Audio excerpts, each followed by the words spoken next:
I'm your host, Joshua Pintoresco. I write stuff and podcasts too. And today, Brett Scheurman is back. He helped close out the audio era. And it took a little while, but now he's on the Twitch era. So how you doing, man? I'm doing pretty good. How you doing? My usual serious stuff. I discovered, I think I made a mistake today, but we'll see how it all works out in the next few days. Just, this point in my life, I'm trying to go down the path that's most aligned with what I'm trying to do. And right now, I'm going through that stumbling block of going back and forth. Ultimately, I kind of know what I want, so I'll get there. And that's kind of like how I'm doing, but it's always a struggle, as I'm sure you're well aware of. Yeah. Yeah. Definitely. Yeah. But in your case, my friend, you seem to be doing quite well. From what we're talking about off the air, at least you're kicking butt, taking names. Yes, sir. We've been going since the 19th of last month, and we are funded in the first week on the Kickstarter for Green Tempest, my first comic book, which I'm partnered up with Javier Lugo. And we were funded on the first week, and we're just right now we're sitting at $3,448. That's cool. Yeah, I mean, I gotta say, like, the Kickstarter era of comics has always been, it's a cool thing. Like, it's a really cool thing. Everybody's getting like a chance to tell their story. So, was it what you expected? Are you happy with it? Like, obviously you're happy you're funded. But, I mean, like, this is your first one. Like, how's it been? Well, it's been fun, and I really didn't know what to expect with it. It was a little difficult setting it up because I didn't know what I was doing. But luckily for me, I had somebody that knows what they're doing, and they were able to fix it. And, I mean, it really looked professional. And I couldn't be happier with it. So this is your first Kickstarter, right? But I don't think is this your first crowdfund, or is this like I know it's your first Kickstarter for sure. But did you do Indiegogo before this? No, I haven't done anything. Oh, this is it. This is your first one. This is it. So man, this must have been a heck of a learning curve. Yeah, it sure was. The whole thing from making the comic to the Kickstarter has all been a learning curve. I've never made a comic before now, and I didn't even know how to begin. So how did you begin? Well, you said, I'm going to do this. How'd you do it? When I first started, I didn't know what I was doing. So I started out by trying to find somebody who might want to buy the idea. And I did. I found somebody that wanted it. But I'm busy. I found somebody that wanted to buy it, and the direction that they were going just didn't work out. So I wound up getting it back, and from the time I met Javier 3 years ago now, I wanted to work with him the whole time. So I went up to him and I asked him if he wanted to do it. This was about a year after I created the book because he was already busy with other projects. So the second time basically asking him, he said, yeah, he'll do it. And we're partnered up 50-50 on it. And he really knocked it out of the park with the inks and the pencils. Yeah. So it was kind of surreal to see your stuff come to life then, huh? Absolutely. Because when I first created it, I was kind of new. I was still new to the artwork, so what I was doing wasn't very good. So to see it transform from what I came up with to what we have now is just amazing.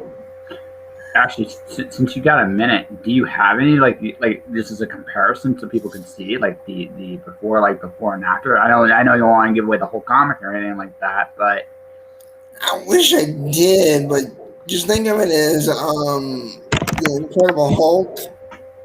Picture his face wearing the Flash's mask. Only I colored it yellow for the mask and red for the little thing on the side there. Mm-hmm. So it was more like the Reverse Flash.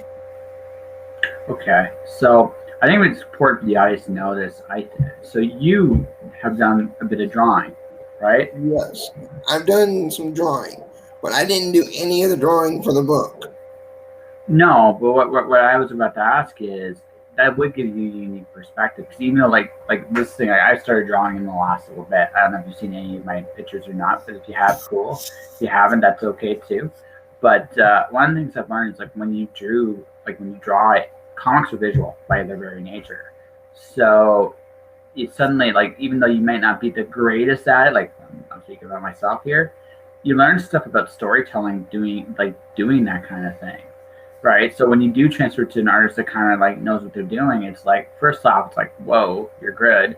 And two, it's like, wow, like it's neat to see how someone takes your creation and kind of makes it their own. Yeah, I liked how they did it. They took it from, like I said, the Hulk and the Flash, but they turned it into an alien.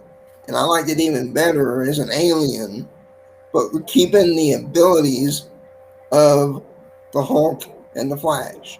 So he's got the super speed and he's got the ability to get really big, like the Hulk. So, and we changed the suit, but we kept the colors. So made it a little bit more palatable. So this is like an old school superhero story. Then is what this is. It's a superhero story with aliens. It's an alien version of X-Men meets the Flash meets the Hulk. Meet the Hulk. Because the villain, you can think of the villain as the male version of Storm from the X-Men. Okay. So big time comic fan then before you even got into this. DC Marvel guy? Like which one if you had to choose one, which one were you? I'm a DC guy all the way. Yeah. So I'm assuming the Flash, but I could be wrong here. So who's your favorite heroes from DC? Batman, the Flash. I was all right on Superman. You're all right on Superman? Yeah. I'm a sucker for like Silver Age Superman. Like Silver Age Superman is awesome because they don't take him. It's a fun book. It was never like the super serious, over the top. It was just like a kid's imagination come to life and just really fun and kooky adventures each and every time. That's how I think Superman still should be done. To be perfectly honest with you, I don't think he should be a character you try to be serious with, right? Hulk, you can be serious with because Hulk's anger comes from like a place of tragedy. Now, Peter David's Grey Hulk is still probably the best Hulk, but like Superman's not very serious. Flash is cool. I'm a Green Lantern guy. Like I don't know where you stand on Green Lantern, but that's my jam.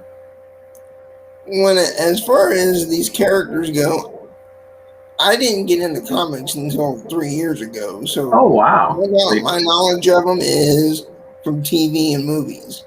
Okay. So all right, then let's just do this. So my only knowledge of Green Lantern is through the Ryan Reynolds movie. Oh. I didn't think it was bad. Come on. It's not good. Like it's not like it's not the worst thing ever. That might be either Catwoman or there's some bad DC movies out there that were worse than Green Lantern, but so for me, right? It's like I look at the movie like the Captain America as a movie, the first Avenger. Yeah. I wish they had done Green Lantern like that. In the sense that because he's got such a huge mythos like Cap does. So instead of rushing Cap going into the modern day, they told a World War II story with Captain America in like where he came from. And then at the end of the movie, they brought him into the present day. They didn't actually they didn't put him into that Stranger Strange Land concept until the second movie, which is, in my opinion, like the best of the Captain America movies. Yeah, with Bucky returning in that one, right? The Winter Soldier. But they did a really good job of separating mythologies. Green Lantern, they just put so much information in the movie that I kind of feel like they had a good cast. They had the pieces to be a great movie, but it's only like a good or okay movie. That's just my opinion. That's right, and that's just me. I mean, if you liked it, cool. I mean, I'm not gonna knock you for it. It's just like for me, it's like this could have been so much better, right? Right. Whereas I look at like The Flash, pretty decent TV show, fun TV show, right? Maybe a little long on the tooth at this point, but it was a fun TV show, right? So, it's like how do I put this, right?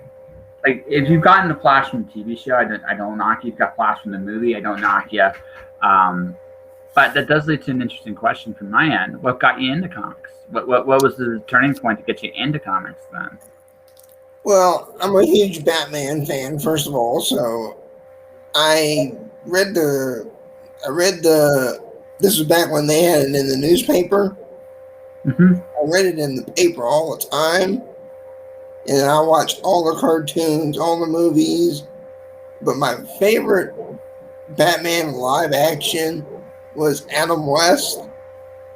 So I went to sell some old video games at a video game store, and they said that 2 doors down from them was a comic book store. I had never been in a comic book store a day in my life until then. I walked in, and the first thing I saw, the very first comic book I saw, was a Batman comic book based on the 1966 TV series. Batman 66? Like that? Yeah, no, Batman 66. And no, it's a great series. It's really, really fun. It's like, you know how in movies you see a white light and then music playing, or that was your hallelujah moment? Yeah, my hallelujah moment right there. Yeah. And oh my God. You found it. Like you found your stash, and then from there you just never stopped, huh? Yeah. And the funny thing is, that wasn't even my first book that I collected. My first book that I collected was the comic book adaptation of the '89 Batman movie. Okay. Batman Returns, Batman Forever, Batman and Robin, and then Batman Begins. So let's see. So I like Batman. I'm okay on Batman Returns. Batman Forever. It's a guilty pleasure. It's just, for me, that's a guilty pleasure movie. It's not. The one-liners are very over. It's very over the top in a lot of spots, but it's fun. Batman and Robin, not so much.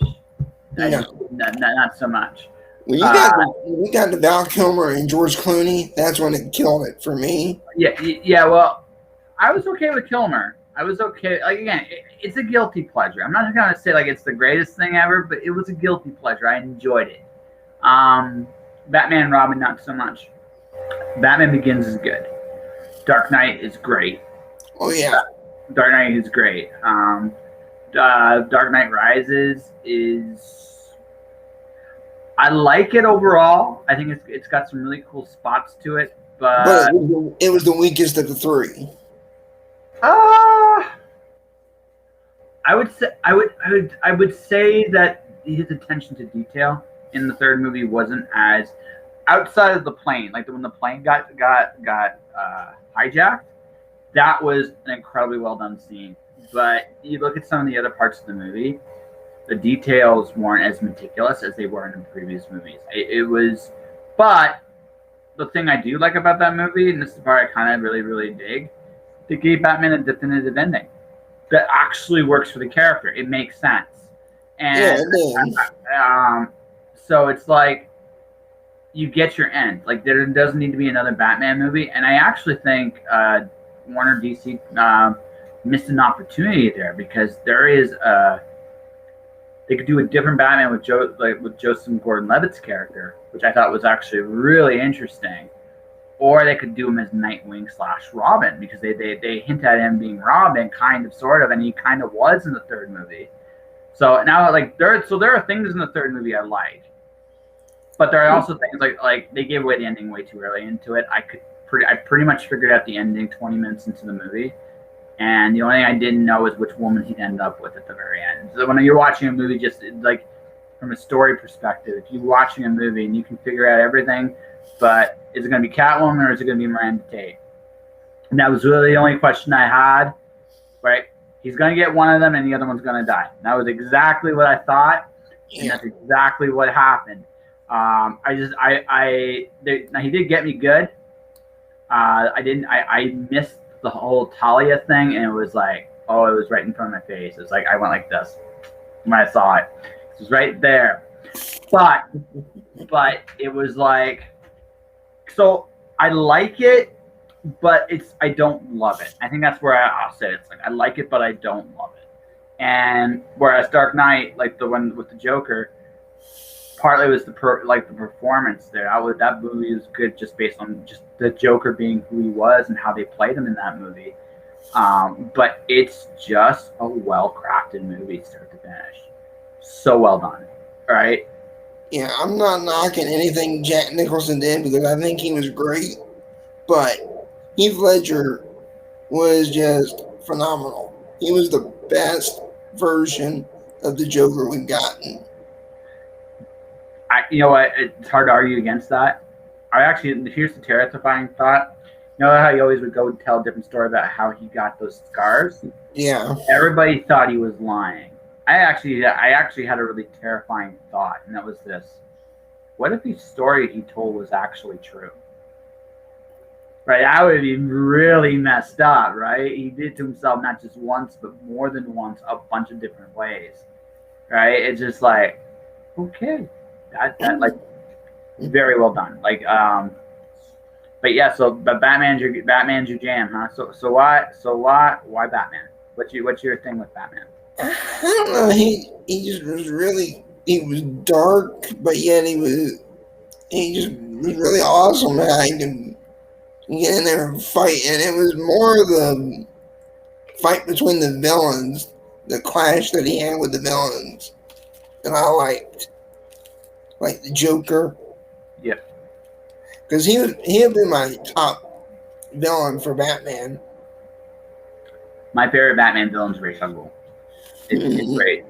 I like him because it's the one guy that Batman is at a disadvantage with. The thing about the Joker's like the rain. You can't control the rain falling where it's gonna fall. That's what makes him terrifying. But it's almost like he knows he's going to lose. I always get the feeling that the Joker doesn't really care about the win or the loss. What makes the Joker terrifying is the fact that, like, you don't know what he's going to do next. But that doesn't necessarily make him a threat to Batman. It makes him a threat to everything around Batman. It's like, Batman's like the umbrella, the Joker's the rain.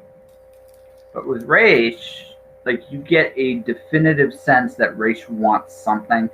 You get to know who he is. You know what he represents to Bruce, and the fact that that he's actually smarter and better than Bruce in a lot of ways makes it a much more interesting battle. The only thing I really dislike about Batman in comics today, it's really hard to believe that Batman is in danger because.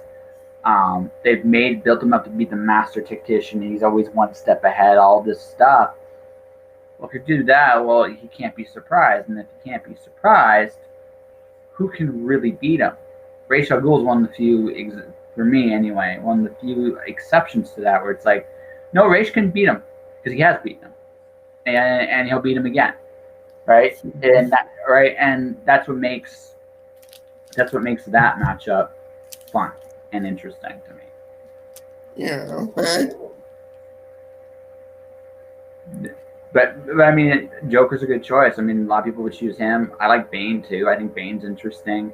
Yeah, Right? I read the Breaking of the Batman and the Vengeance of Bane. Those were good stories right there for him. Oh yeah. No, Bane. Like I said, Bane's an interesting character. Like Bane's a really interesting character. But Batman was your thing. Like Batman's your like that was your jam. So and then from Batman, it led you into like going deeper to DC. Like just or did you try Marvel at some point as well? Or Well, I was a huge fan of Batman growing up, but I did stray off to watch X-Men, Spider-Man, that kind of stuff. yeah. So when you finally went to that comic store, you just started trying all these books you knew as a kid or as a fan, Yeah. right? Right. So like at some point though, you go to a comic shop though, and I because I did this. You start off with what you know. I started with Superman, right, and then I ended up going. I read almost no superhero. I read Harley Quinn and Green Lantern are the only superhero books I read, right? So, and I started like wandering off and finding all these really cool books out there, right? So, so what was like that book for you where you were like when you go to the shop that okay you go to see Batman, you go get the X Men, Spider Man, but then you go look around and then you see like this book you never expected to grab and you're like that looks pretty cool and you read it and you're like oh my gosh this is awesome. Well, that one didn't really happen in the comic book store per se. It happened online from a comic book store, and it was Spawn 300. So Spawn. So you like Yeah. the darkest like you just like the darker horror stuff. Well, I'm a Todd McFarlane fan, so that didn't help. That helped me choose Spawn. But again, the only thing I knew about the Spawn was the movie and the video game. So yeah, stuff that you connected to, and then stuff that you were familiar with. Was there a book? So I guess what I'm asking you is there a book you read that you discovered? Okay, you get into comics, like I said, you go past the movies you see, the cartoons you grew up watching, and the television shows. And you discover a character that you never knew existed, right? Is there anything like that for you? Have you hit that point where you looked around like a book like Saga or a book like Walking Dead? Well, maybe Walking Dead's a bad example now, but but the reason, but again, like those books that are not necessarily like those main like bad guy books. Those They're not the top three. Yeah. Well, I got this friend who actually did my book for me. He's a artist, so he's done some books. He's done Film Force. He's done a book called 30AZ. And if you're a wrestling fan, he's done now he's done 2 books for Bobby Fulton and the Fantastics. So I would have to say if I was to pick one of those that characters you don't know about, it would be 30AZ, which is a kind of a post-apocalyptic book. So then that was your. So that's this is a gem that you would recommend to people who don't necessarily want to read a superhero. This is the book you go. This is good. Yeah, I thought it was pretty good, and the artwork is great. The storytelling is really good. So yeah, I think people would enjoy that book, 30AZ. So then that leads to this question then. So somewhere along the way, reading Batman, maybe at a newspaper, maybe when you started getting into comics at a comic shop, you decide, I want to do a comic. That started 3 years ago when I met my friend at the local comic book store. I met him, went to get some artwork done because I wanted an Adam West drawing and I wanted a Heath Ledger drawing. Well, I didn't get the Adam West one at the time, but I did see a Batman sketch cover that he had done. So I bought that one. And I just fell in love with the artwork right there. Next day, I went home, started out with drawing the bat symbol, Wonder Woman, Superman, all the little symbols. Then I progressed on to the animated series of Batman and kept going and going and going until I got better at art. Well, along the way in the early times, that's when I never thought I would create a comic book. That was not my plan, but just something in my head clicked for a character that was a combination of the Hulk and Flash. So that's when I created that character, and I thought to myself, that's when I thought that I'd like to see a story built up with him. So I was coming up with, that's when the creativity just started flowing out of me, and I was able to come up with a story that I thought would fit. I didn't create the look of the other villain, but I did create the powers of him, and I created the name, Hailstorm. Mm-hmm. His abilities are to create boulder-sized hail and acid rain. So from there, creating those characters, I just sat down and was typing out what I thought was a format for a script for a book, and it just wasn't right.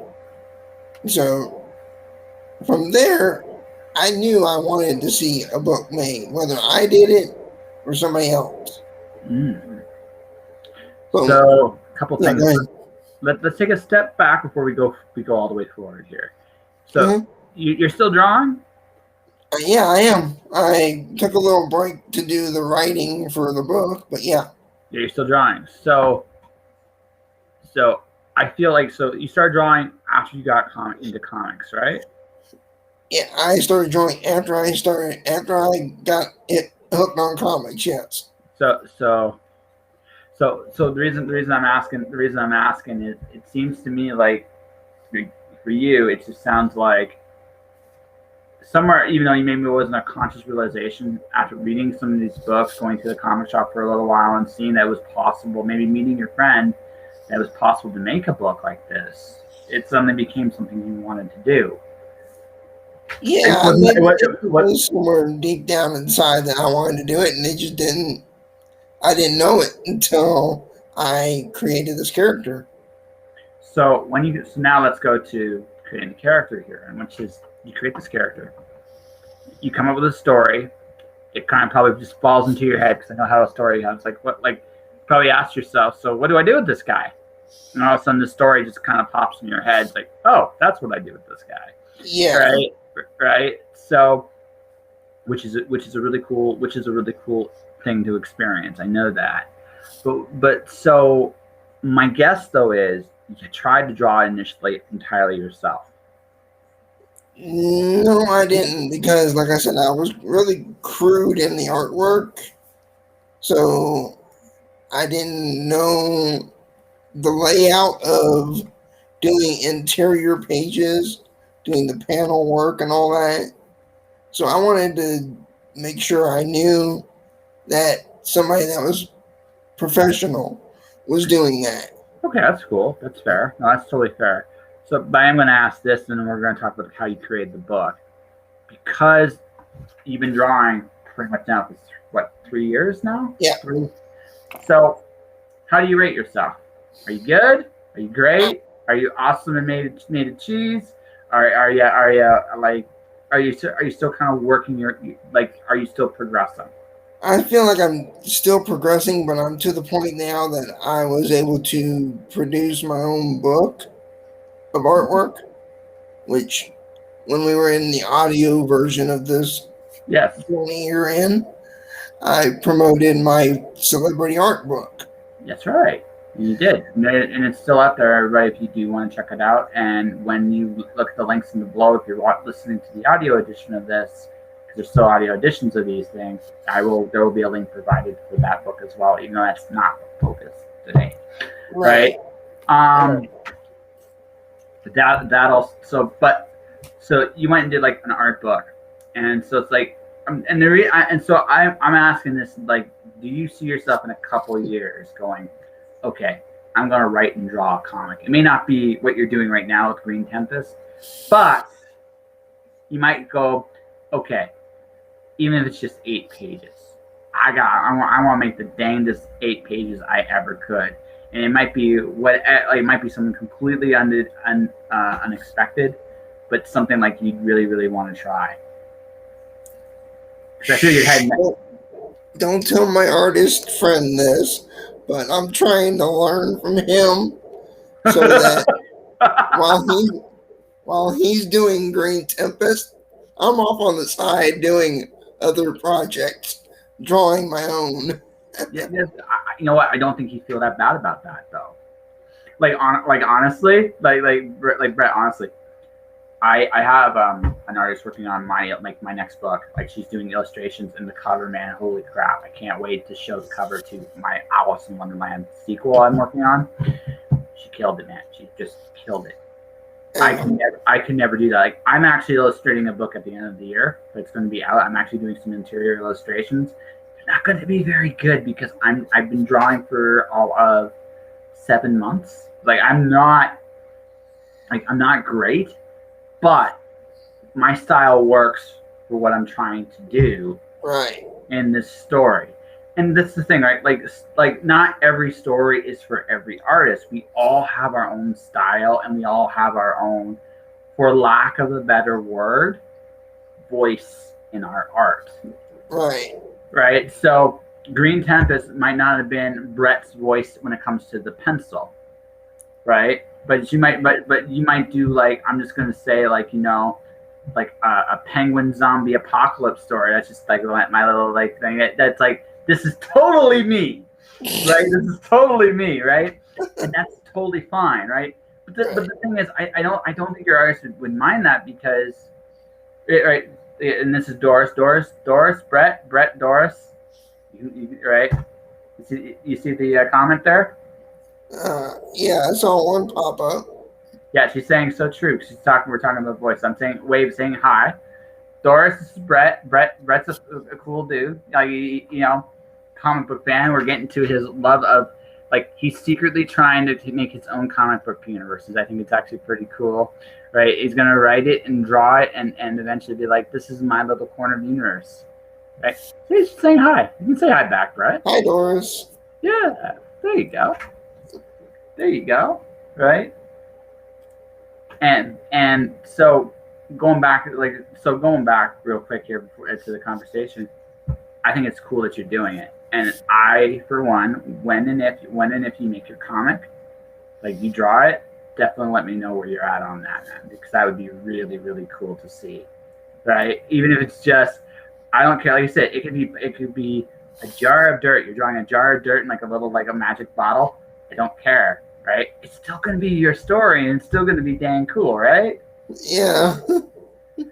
He's laughing now because he's just thinking, like, what the hell am I going to do with a jar of dirt, Josh? What the hell am I going to do? I was thinking that last time. Yes. But here you are. And so you found, like, he went and agreed to do it. I guess I should ask this. Because you do have so did you just let him do his thing and make it like a couple tiny suggestions? Like, how hands-on were you? Like, did you write the script and pass it off? Are you guys, like, even now that you're working on more books, do you guys just talk back and forth about what you're going for look and story kind of deal? Like, what's your relationship for Green Tempest? Yeah. So what's your relationship with yours? I'm hands-on with it. He and I are really, really tight on it. If he's got suggestions, I'm way open for it, because I want to learn this stuff. And he took my story and he brought it from here to up here, and we just work so well together. Yeah, so this is a guy you're definitely going to work with for the foreseeable, as much as you possibly can until he's discovered. And if he goes to Hollywood, will he at least buy you dinner? Actually, I'm asking him a question right now. Oh, okay. Because I don't want to say nothing unless I get the approval. Okay. Do you want to just move on? Just want to move on to something else until he responds, and we can come back to that? Well, what was your question then? Because I'm asking him a question about something that. Yeah, no. Like moving on, like you go and you finish your comic. You go and you finish your comic. Yeah. And it's done. And when you look at it, yeah, like what do you feel? Like when you finally see it, like when you see the pages on your screen, and you know, like you got a finished book, start to finish. I got goosebumps when I first saw it. Yeah. I got goosebumps. Yeah, and you're like, did you believe it? Do you still don't believe, or are you still some kind of a little bit of disbelief? I'm going to be in disbelief until I get in my hand, and even then, probably still going to be one of those moments where I feel like I'm dreaming. Gonna hang it on the wall when you're done, man? Like, what, you're gonna hang one on the wall? Say, I'm going to find somewhere to frame it, yeah. Yeah. It's a cool accomplishment. You should be very proud of yourself. Either that or CGC that sucker. Hey, that'd be cool. You never know. Like the thing about like I'm calling this like the Kickstarter era because there's just so many, like there's so many books on Kickstarter, man. There's just so many, but there's so many like you never know. Like some of these will be big hits someday. Some of them already are, right? And I mean, you never know. You like this is your first one. Get a couple more under your belt, and you'll be like, oh my gosh, I have a series and a story, and you have an army of people going, hey, it's a Brett Scheurman comic. Awesome. That'd be a cool feeling, right? Yeah, I know, man. That just floors me to think that people are going to read a comic book that I wrote. Okay, so let's ask while we wait for him. I'm sure he'll respond. If he doesn't respond, it's cool. It's all good. What's the biggest thing you learned from the creative process? Oh, yeah, it depends. If we're talking about the art process, I'm learning everything from drawing the cover to what it takes to draw in the interior pages. I'm learning the ink styles, different ink styles, whether it's going to be in black and white or in color. Sometimes the artist can do the ink style to where it will fit either one. And I'm learning a lot as far as editing and being able to tell a story that makes the most sense when it comes to writing, because when I first wrote it, it was awful. It took a lot of editing, and even up till basically the moment we launched Kickstarter, we were still editing, but now we're to the point now that the editing is done, the lettering is done, colors are done, everything. So it was just a really long process, and I didn't know just how long it would take. Did you have fun? Yeah, every bit of it was fun. Yeah. The only part that wasn't fun was the funds, the money. Yeah, it's true. That is so true. Especially during COVID times. Yeah, well, I mean, it is what it is. I mean, it worked out in such a way that, I mean, the United States is, I think, no matter what happens at this point, you guys are out and you're not going back in, right? So, right.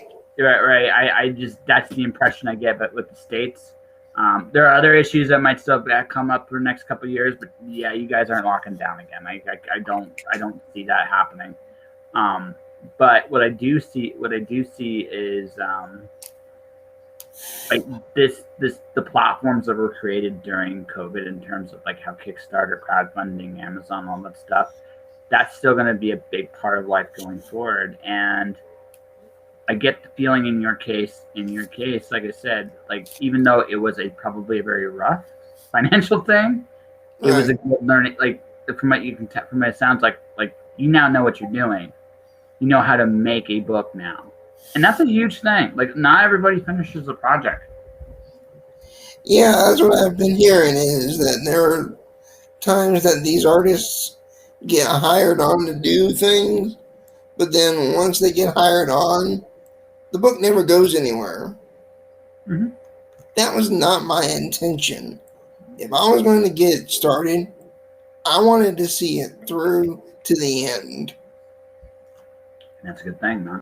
I wanted to see it through to print in stores, in conventions, wherever. So when you get your book, you can give one like to your mom or dad. You can say, "Hey, I did it! I did it!" Like, well, unfortunately, my mother will not be here to see that.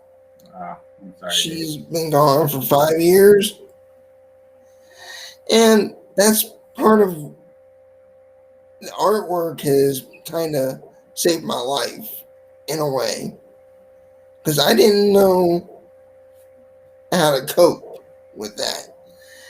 And it took meeting my friend to just snap me out of it.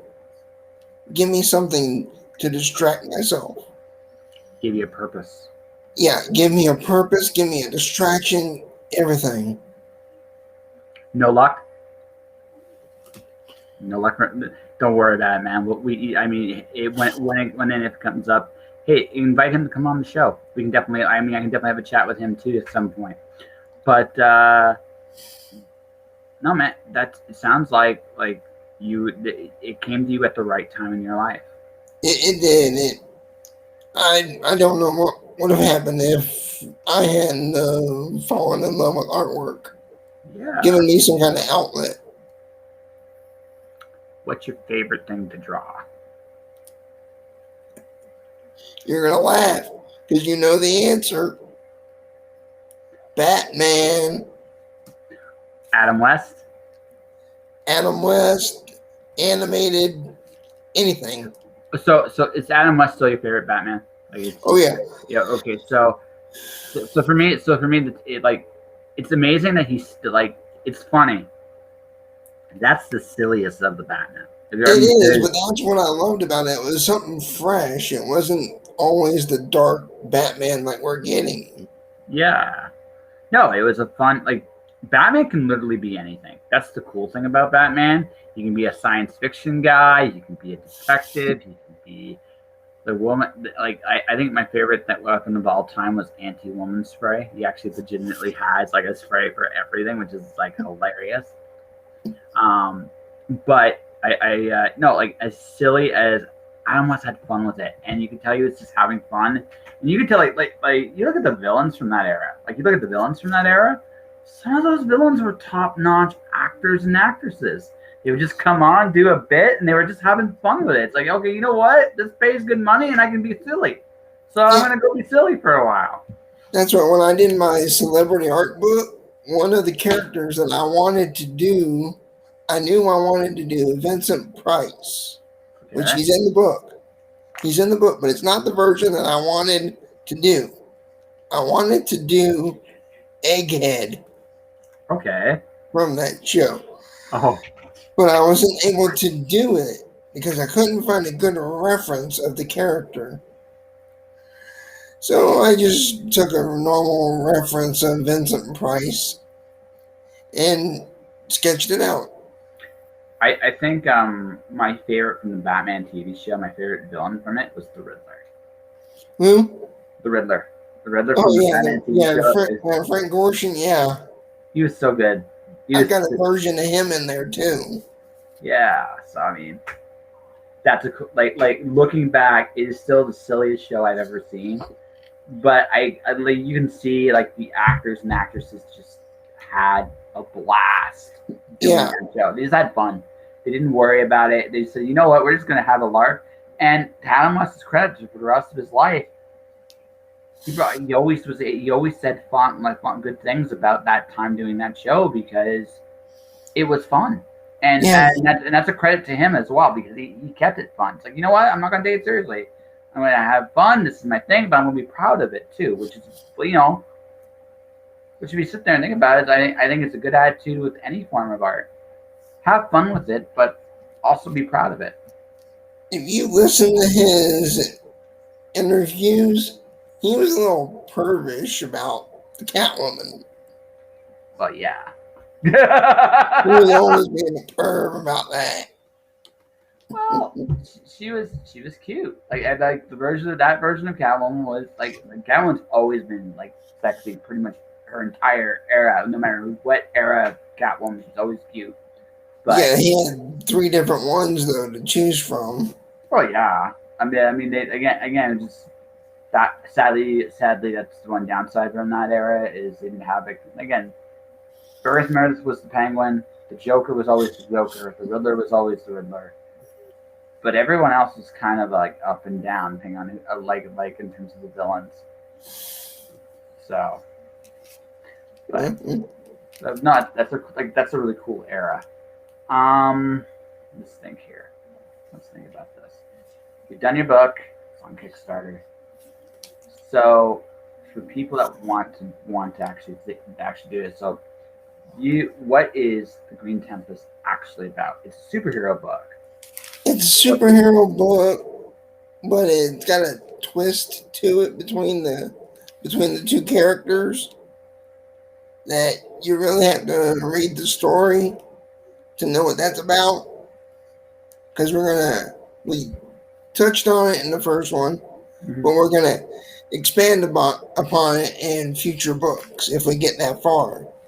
Which hopefully we can get that far, folks, with this Kickstarter. Well, the first one's always the hard one with Kickstarter, right? Like, I mean, you got to get yourself established. Yeah. But once you're established, as long as you're consistent, you will always have a following. Yeah.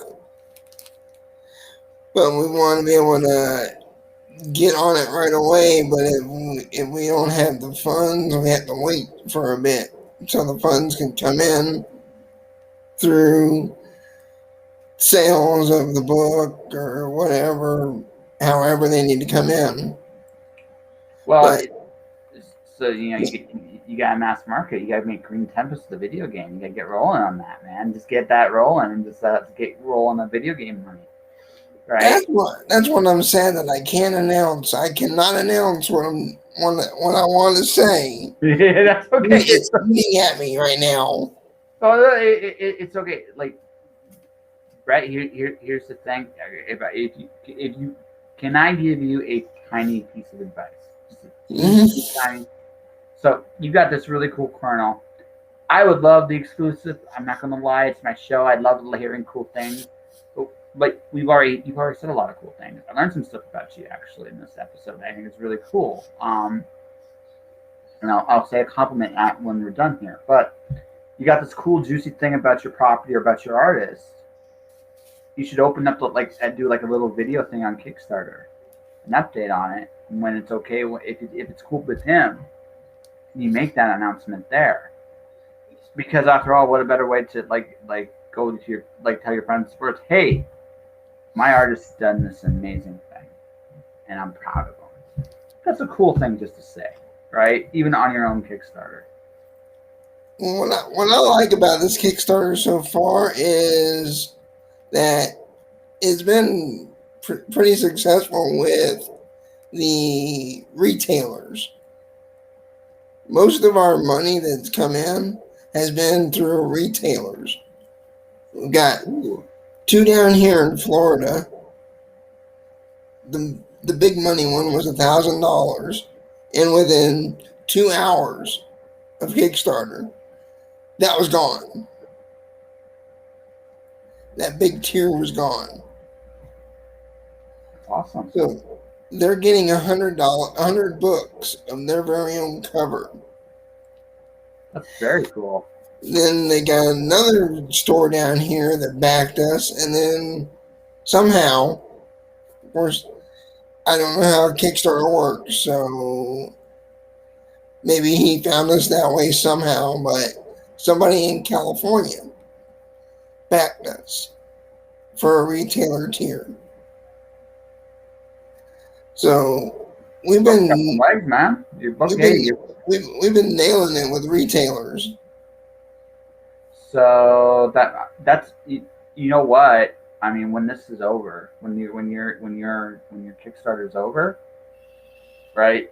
Yeah, you're gonna have to study why this works so well because exactly.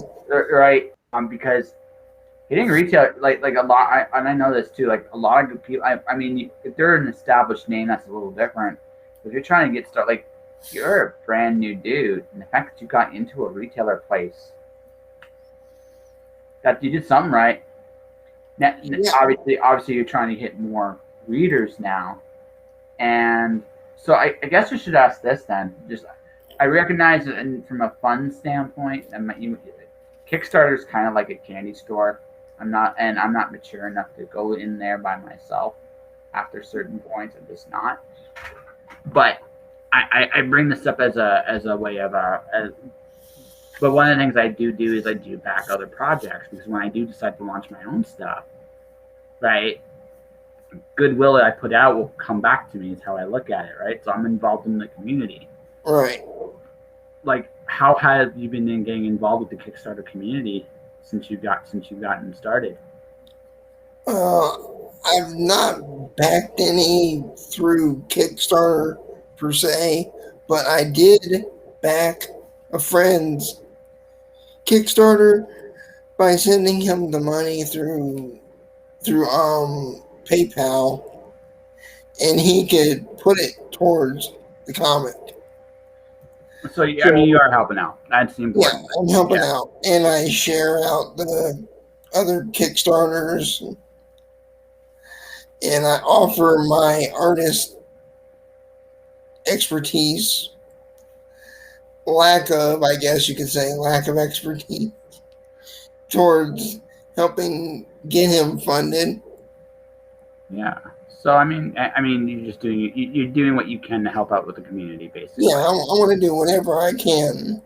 Okay, that's all that matters, right? Share projects you believe in, and people you believe in. Yeah. So, okay, we're gonna do some fun stuff, and then we're probably gonna wrap this bad boy up, because we've definitely, I think we've had some fun. I think you've had some fun on this one night for sure. Yeah. Yeah.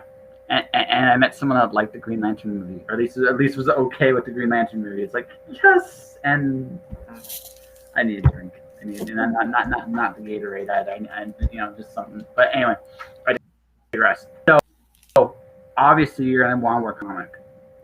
But is there anybody else besides your current collaborator in crime that you would love to work with, that you've seen on Kickstarter? What would you love to do? My dream collaborator would probably be Todd McFarlane. You want to do something with Todd? That's really reaching up there, but yeah. Hey, dude, you never know. Like here's the thing. Like, and I speak of this from the interview perspective. People, like, at the end of the day, everybody's a person. Do you want to hear? I know Brad Meltzer. Do you want to hear a fun Brad Meltzer story? Cool. Here's my Brad Meltzer story. So he sometimes when he does novel research, he'll send out like surveys and questions to his readers for research purposes. And I answered one. I asked him, okay, listen, I helped you out. Could you help me out? He goes, yeah, sure. I'm writing this novel about the kid trading his way up to world domination, and I need something to trade for, and I need you to come up with something. So Brad goes to me, okay, how's this?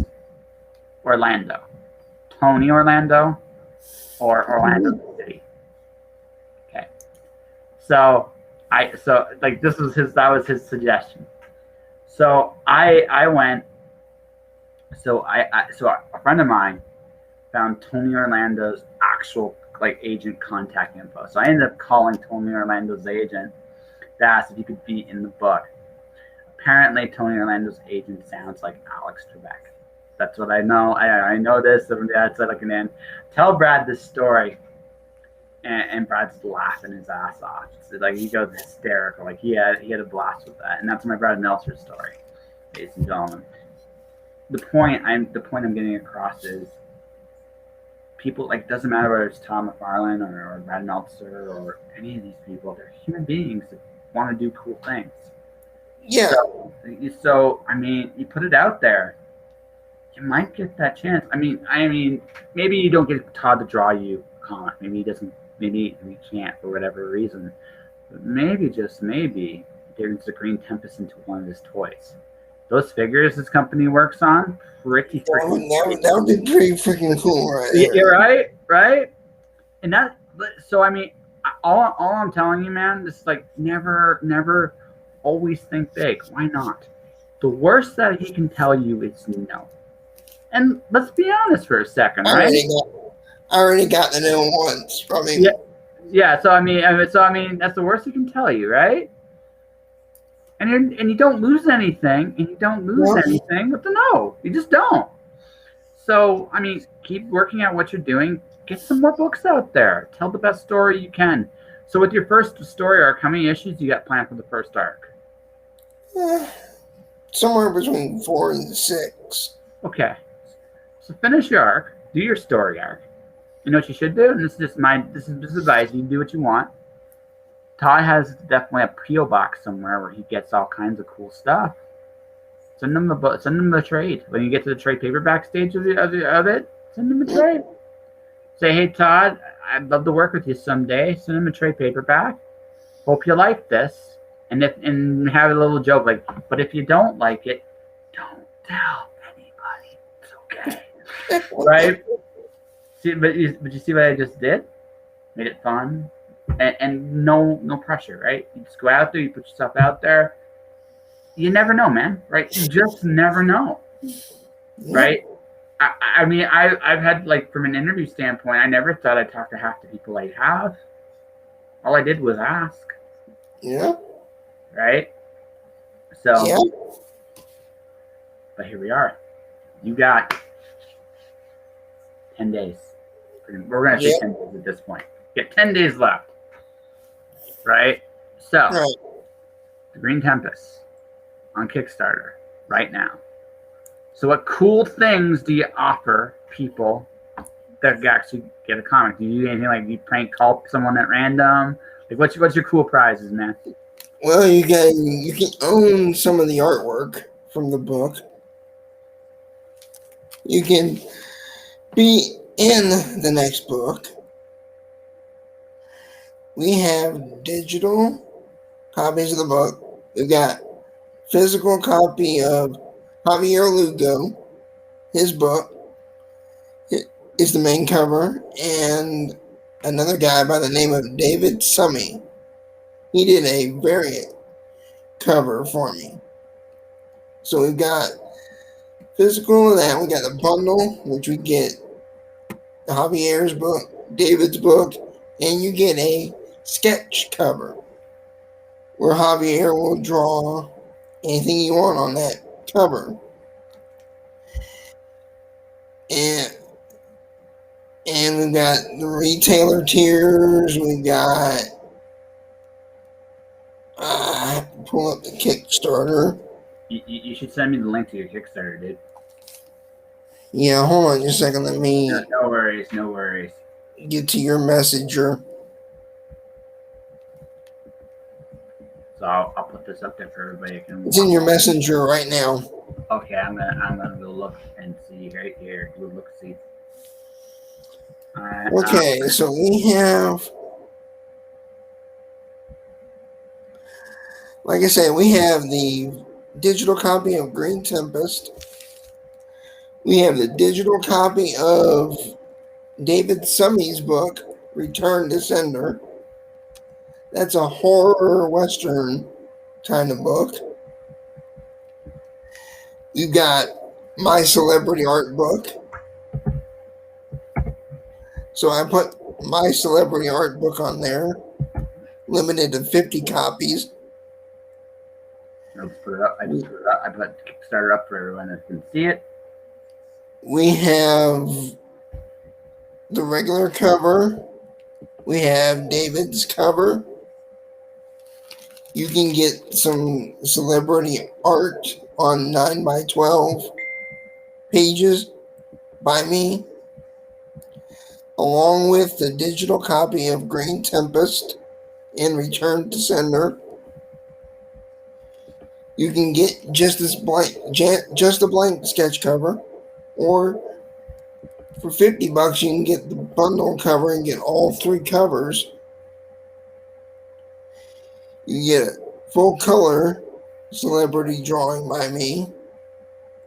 You can get a hat and a comic, a hat with Green Tempest written on the front of it, with the comic. Like I said, we have 1, 2, 3, 4 pages left. 4 pages left to buy. Get an 11x17 commission plus the cover bundle from Javier. Become a character in the book and the cover bundle. Very cool. I see. Kickstarter exclusive full color custom cover. Then we got the retailer tier. We got to become a character. You can become a character in book number 2 for $400. There's only one of those left. Only one spot left for that. That's right. Are you killing it? Are you killing the people that have become characters in issue 2? Are they actually going to be prominent? Somebody found it there and he bought it. So there's one left. Yeah. For that one. We got a 2-page spread commission plus the cover bundle. Got the second retailer, and the last one is the second retailer. So it's pretty much a art-friendly retailer. But I can announce this because I'm going to be reaching out to the person that does our Kickstarter stuff, that if we reach the $4,000, every cover bundle pledge, if you pledge for the cover bundle, you'll get a random sketch cover drawn by Javier Lugo. Very cool. Very cool. Yeah, so we can do that. And if we reach the $5,000, every single pledge gets a random sketch cover. So whether you pledged now or you pledged in the past, if we reach $5,000, everybody, according to what I'm reading, will get a sketch cover by Javier. It's going to be every physical pledge, not the digital one. So it's going to be physical book. Yeah, physical book. And if you get to 5,000, that's a stretch goal, ladies and gentlemen. Yep. So to wrap things up, I think we have an interview here, Brett. What do you think? I think so. Yeah, you think so? Well, on that note, to remind everybody, the Kickstarter link is in the comments right now. If you guys want to check it out, you can do so.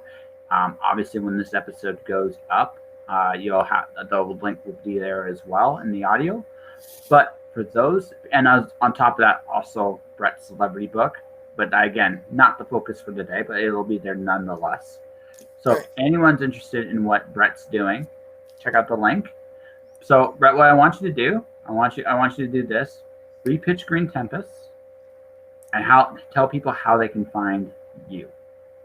You can find me on Instagram, Scheurman Art Design, which I don't see my name on here, but I'm sure you'll have it on there, right? Scheurman Art Design, like this. So that they know how to spell my last name. Yeah. There's one N. Right? Only one N. Okay, hold on. Let's do this. Let's do this right. Let's do this like dun dun dun dun dun dun dun dun dun dun dun dun dun dun. I'm sorry, I have Rocky on the brain. Don't hold it against me.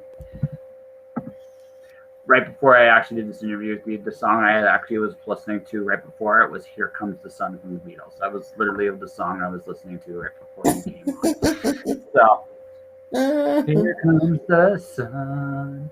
But for everybody to check it out, that is Brett's art design. You can definitely check out his art and celebrity. So that's where people can find you. That's where people can come say hi. So yeah, you can find me there. You can find Green Tempest on Kickstarter right now. Yep, that link is already there. You can either find my celebrity art book on Amazon, or for the first 50 backers, you can find the celebrity art book right there on Kickstarter. Very cool. For the first 50 backers only. Well, there you go. So, in Green Tempest, like you say, is a mix of the X-Men meets the Flash meets the Hulk, but for aliens. Look for it. And it's good versus evil on their own planet right now called Tempet. Tempet. That's the planet they live on. It's a peaceful planet. Yeah. Peaceful planet with the exception of one character. He likes to cause havoc with his acid rain and his gigantic boulder-sized hail. It's an action-packed book, and the artwork is fantastic. The colors really pop off the page. Story, no, story is good. Story is really good. I've had a lot of help, so I believe we have a winner for this story. So I'm going to ask one last question then before I wrap up. Because you talked about the fact that you did not do this alone. Just as a really cool thing, since you got this moment to plug, is there anyone specifically you want to thank for making this possible besides your collaborators? Well, I have to thank my collaborator, Javier Lugo. Yeah. He was amazing. I have to thank Brian Arfel Magnier. He's the colorist. And let me ask you a question. Have you read Batman in the last 4 years? Batman Ninja Turtles. That's what I've read in the last 4 years. It's a great book. I don't know if he's done that, but the guy that we have doing the lettering has done DC for the last 4 years. And he's done Batman. It's Carlos Mangual. I know that name. I actually do know that name. So yes. He has done the lettering, and that just gives me goosebumps when I read it. Just seeing his words, how he makes the sound effects and the dialogue just work is incredible. Oh, I'll definitely have to check that out. And I have to thank our highest tier person because she also helped with the Kickstarter. Sarah Veseloff, here in Zephyrhills, Florida. She runs a board game cafe called Your Turn. Okay. It's a really great looking cafe. And she's just been so supportive of everything I've done. So I owe her a great deal of gratitude. She has just been amazing. On that note, Brett, I'm really happy that you found a purpose with art. Seems like you've come to a better place. And I'm very curious where this takes you going forward. And I wish you nothing but the best of luck, my friend. Thank you. All right. But on that note, ladies and gentlemen, that will do it for this particular episode of Just Josh. And I got one more tomorrow night to close out the week. Actress Kate oh geez, name just completely went blank there. I have an cool actress coming up tomorrow. Continuing the interviews I've done the last little bit. I want to thank Brett. Definitely check out his Kickstarter if you want to definitely support a really good comic and a good book. Definitely do so, and I recommend that to everybody watching. If you like what you hear, see, hit the like, subscribe button on Twitch, twitch.tv/justjoshingpodcast. I'm on YouTube, Joshua Pentellaresco. Hit the like and subscribe button there. My past episodes are there. They're a little behind where the current episode is right here, but they are there, and you can definitely watch them. To everybody else, thanks for watching. Thanks for listening. Stay inspired. Keep shining in the dark, and I'll see you guys tomorrow night.